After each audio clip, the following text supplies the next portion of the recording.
Good morning, everybody. It's Mark Schultz and Larry Little. Hey, I have a question for you. Is 25 million jobs lost in aviation? How in the world can we restart? Hey, Mark, that's a really good question, and really excited to be able to talk about that this morning. But you have to remember that that's a projection, and we have the opportunity to really change the trajectory of that curve or that projection. Yeah, we're here with live discussions, and each week at 9 o'clock on Friday, we're meeting with leaders in aviation, and we have the opportunity really to change the trajectory of aviation, of the recovery in aviation. Yeah, and I think one of the things that's really important is that we take action now, because what we've seen with the virus is that you have to take action soon. And I think as the curve starts to flatten, it's really time to start the dialogue now about how and what we're going to do to get people flying again. Hey, let's dive right in and have a conversation about the situation, because I know people are really interested in talking about recovery. We've been home for a long time, and it's time to be talking about how do we bring ourselves back into recovery in the industry. We want to start with what is happening right now, and Larry, you had some thoughts on what's happening right now within the industry. Well, yeah, I think, we just wanted to start with what are some facts and data around things that are happening in our industry right now. And I think we're starting to see some really interesting things happen. This is a place that we've never been before. And this is a visual of IASA being, actually going inside in hazmat suit, going inside the airplane in hazmat suits to clean the airplane or to sterilize the airplane. Yeah, EASA has come out with some temporary guidelines giving the airlines some information about how they should be disinfecting aircraft. And I was really impressed to see that some of them are really jumping in there and doing really super deep cleaning. I heard on the news last night that some of the local airlines, anytime that an aircraft is on the ground for more than an hour, they're actually going back in and doing deep cleaning on some of those aircraft. And, do you think that's going to be enough to make people comfortable to be able to, get back into the airplanes again? Yeah, that's a really good question. I think, we can look at what are we doing to the airplane, but I think we also have to look at what are we doing to make the passenger feel more comfortable. And I think, we're seeing places. I mean, this is a slide or a photo from Emirates, and on some of their flights, they're actually starting to do blood tests before you board the airplane. I mean, how drastic is that? That not only before you get on the airplane that you'll have a blood test, then you'll be required to wear a mask. You won't be able to take any carry-on baggage on with you. So these are the kinds of things that people are starting to think about to get people flying again. It really is important for people to feel comfortable getting back on the airplane, not only just the physical surroundings of the airplane, but the people sitting around them. Yeah, people have to have confidence that they can get on that airplane again. And, I've seen this week a really interesting development over time where, the testing, I heard that this test that they're doing now can come up with a positive test within 5 minutes, and within 15 minutes to be able to come up with a negative test. And so, I find it very innovative that the airlines are saying, okay, we have to find ways to get people back on these airplanes, and they're starting to take action. They're starting to jump in and do something, to be able to start to create some level of confidence, through the cleaning and through the testing, and those are the kind of things I think we're seeing, which are basically trying to reach out and to begin to restart those airlines and those businesses and get people confident that it's okay to fly. And you're right, Mark. It's really all about how do we get the flying public to feel more comfortable. And I think, in my mind, over the last month or so, I've been thinking that it's going to be government responsibility to make sure everyone gets tested. But I think as we move forward, and this is so dynamic from day to day, things change. It's really going to be up to industry to do some testing of people to make sure that not only is the workforce ready to come back, but are people ready to get on an airplane again. And that's going to involve something like you see here in Emirates actually doing testing before you get on the airplane. Yeah, so we definitely have seen a lot of negative, impacts that are happening out there. I mean, we've seen airlines canceling up to 90% of their flights. We've seen airlines that are completely grounded. We've seen airlines that are shifting their processes to flying cargo. And, and so it's very difficult. Things are changing from day to day. And to be able to understand that is quite difficult. And Larry, I know that you saw something this week which kind of made you ask yourself is that, are those projections in the industry really accurate, or what does that really mean to us? Right, Mark. I think, one of the, I guess, routines I've gotten into every day at quarantine here in my kitchen is watching Andrew Cuomo, the governor of New York, kind of talk about how he's reacting, to the, I guess it's the world's highest case count, and how he's addressing that. And he showed this chart yesterday, and there's a lot of curves on this chart. But the curves that are in red and blue and yellow, those were projections by experts about what would happen, the amount of cases that you're going to see in New York City. And what they've done there is really brought that curve way down. And it's the dotted line that's at the bottom that really is the reality. That's much lower than any of the projections out of Gates or Cornell or University of Washington. Much lower. And I think, to me, this really speaks to taking action early and being really innovative and being really leaders in terms of setting distinct actions for people to take. And from a virus standpoint, they've really brought down the number of cases because of those things. And I think, that same sort of approach is important for us in the aviation industry, to act quickly, to be creative, and to be innovative around, making people feel comfortable in getting the airplanes back in the air. Yeah, so people are definitely doing our very best to be able to understand what's happening in the industry, and the data which we're capturing, is just the best data that's available at the time. And so when somebody comes out and says, all these airplanes are going to be grounded for the next, 2 years, and we're going to lose 25 million jobs, they're doing their very best to assess the data that exists at that time. And I think what you're telling us is that what we're seeing that they're assessing the data the best they can, on the battlefield in New York or in the United States. Yeah. And it's turning out that the actions that people are taking are causing that to be less, is that the impact is being less. And so what we're taking away from that is that the actions that can be taken within the aviation industry will, in fact, have a positive effect on the success and the recovery of the industry. I mean, is that what you're saying? Mark, I agree with you. And I really like that you mentioned data, because I think we're going to operate the airplane and the business with a whole new set of metrics that we've never ever thought about, in terms of cleanliness of the airframe, cleanliness of the interior of the airplane, the health of the passengers. I mean, but there will be a new set of metrics that we use to operate the business. There'll be a new dashboard that we monitor to make sure that we're maintaining the airplane in the right way, and that we're protecting the passengers in the right way. And I think those, I don't know what those metrics are today, but we're going to have a new set of metrics around how we operate the airplane to make sure customers feel safe. So let's see, there's a stimulus, bailout that's coming. I guess I don't know if you can call it a bailout or not, but that's going to save the airline industry, right? Well, Mark, that's interesting. That's an awful lot of money, for the airlines, and I think some have decided they're going to take it and others not.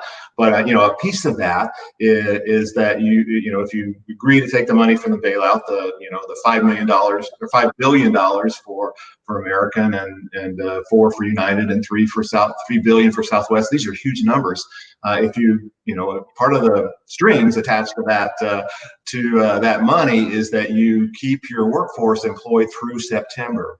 So we're going to have a lot of people employed at the airline, and not a lot of airplanes flying. So I think part of the opportunity here is, how do we make best use of those really smart people to help us decide how to get the airplanes back in service, and how to make the passengers feel safe as they're flying, for 4 or 5 hours next to someone they might not even know.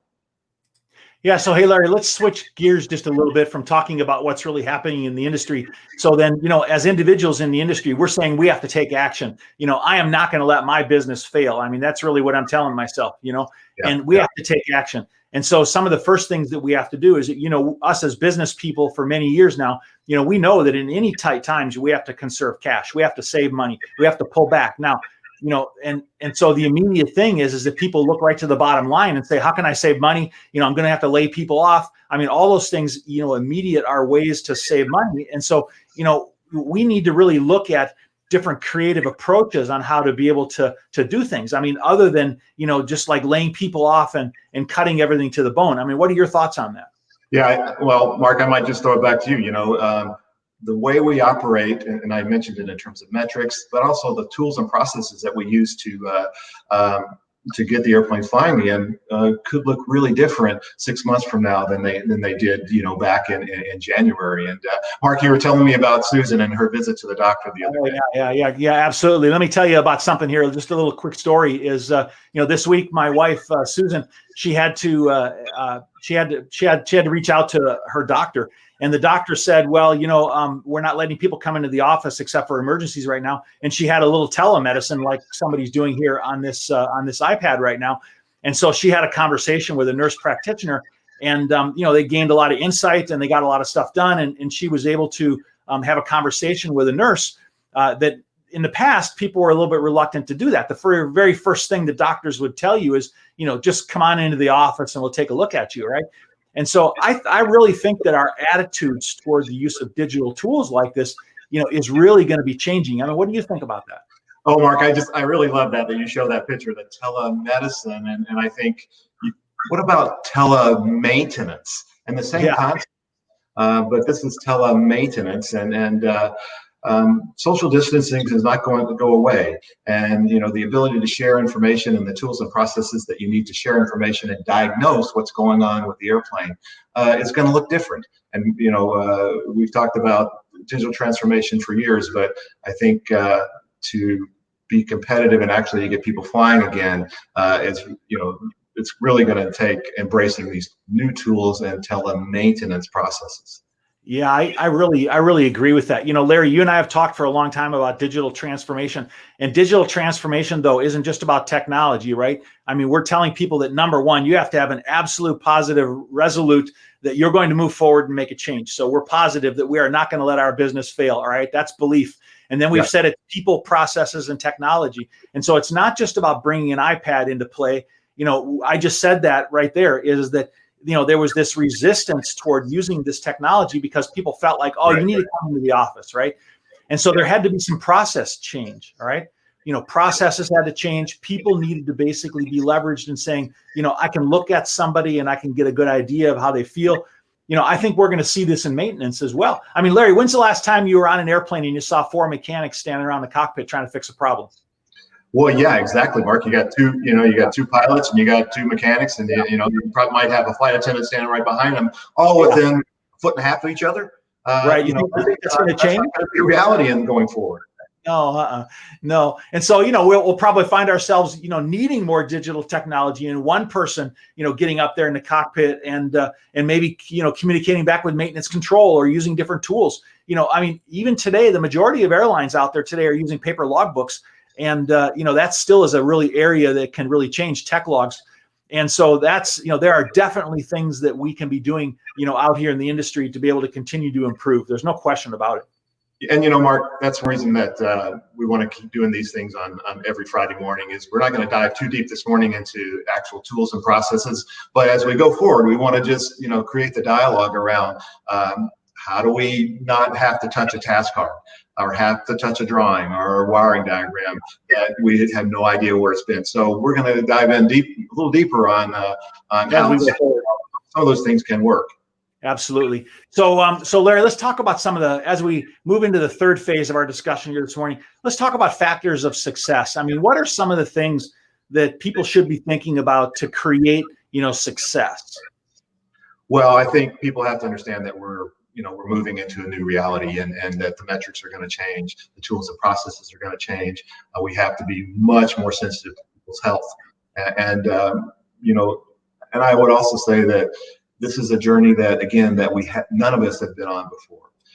So the dialogue and the discussion and the leadership is really, really important as we define the new future. Yeah, absolutely. I definitely agree with you, and we definitely are going to have to continue to be innovative, and we're going to have to be creative, And you said earlier that we're going to have to follow the metrics. We're going to have to look at data. Yeah. We really need to communicate broadly. We need to really look at, what the recovery plan really looks like. But, one of the things that we're definitely absolutely finding out is that, enthusiasm is something which is so, so important. I mean, if I am absolutely convinced that I'm not going to be successful in something, or if I don't put myself totally into something, the probability of that happening just goes down so dramatically. I mean, we find that those companies that have been successful in transforming their businesses and to create efficiencies and to be able to drive down costs, they are able to do that because they're convinced that they're going to come out the other side successful. I mean, look at those graphs that you showed earlier, Larry, is that they have been able to dramatically reduce the impact in some of those high impact areas by aggressively attacking it and doing innovative and creative things, and to be able to change the forces that are involved, and to be able to, to influence it and to be more successful. I mean, I think we can do that in the industry too, can't we? Oh, Mark, we're all committed to changing this, and if we can beat the virus worldwide, we can certainly get the aerospace industry, the aviation industry back up and running, and people flying again. Mark, one thing I'm not sure but this week is the 50th anniversary of Apollo 13. And Apollo 13, for those of you who might not know, was a trip to the moon. They didn't quite make it. These guys were 250,000 miles away from Earth on their way to the moon, and had an issue with the spacecraft. So 50 years ago today, we were able to get that spacecraft, the Apollo 13 spacecraft, back to Earth safely. So think of the technology 50 years ago: slide rules and whiteboard and chalkboards, not whiteboards, slide rules and chalkboards, to design a way to get that spacecraft back to Earth safely. And if we could do that 50 years ago, we can certainly find a way to get our industry, the aviation industry, up and running again, and people feeling safe, and airlines being profitable again. The ingenuity of people is just amazing. And when people put their heads to things, I mean, they can make things happen. Everything that's ever happened in this world, happens because somebody had an idea or a thought and they put it into action. And we have the ability to bring enthusiasm to the industry and to be able to change the metrics that are involved and be able to make this thing happen. I just really believe that together we're going to fly to new heights, and this industry is going to recover. And it's going to be because leaders, enthusiastic leaders, are highly resilient, and they pick themselves up and they move forward further and faster and harder and further than they ever have before. Larry, people have a desire to travel. Commerce depends upon travel. Nations require travel, air transportation, sea transportation, rail transportation. The industry will recover. This is an essential service to people and to the world. It's just a matter of us as the leaders in the industry grabbing hold of this thing and to be able to run and to make right decisions at the right times, and encourage and help one another to be able to be successful and to make these things happen. I mean, Larry, we've seen this before. We can do this again. No, you're spot on, Mark. And hey, it was a really great discussion this morning. It's kind of fun just bantering back and forth ideas, and we want to. So, hey, Mark, what's next?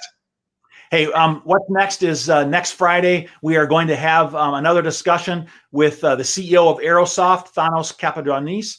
And that discussion is going to be leadership and discussion about what's happening in Canada and what's happening with small businesses in Canada. And so that'll be our discussion next Friday. So people are not going to want to miss that. That'll be 9 o'clock next Friday. And I also would add that next week we'll have Thanos in. And the battle rhythm, if you will be to have an industry expert in pretty frequently, maybe every Friday, just to broaden the discussion out and to bring some new ideas.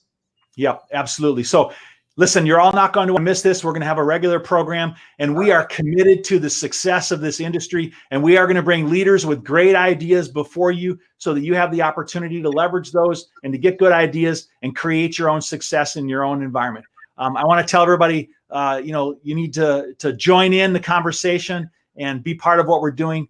And Larry, I want to thank you for being here today and appreciate all your insight. Hey, thanks, Mark. I'm going to go have another cup of coffee. All right. Okay, great. Thanks. Have a great day. Fair winds and following seas to you all.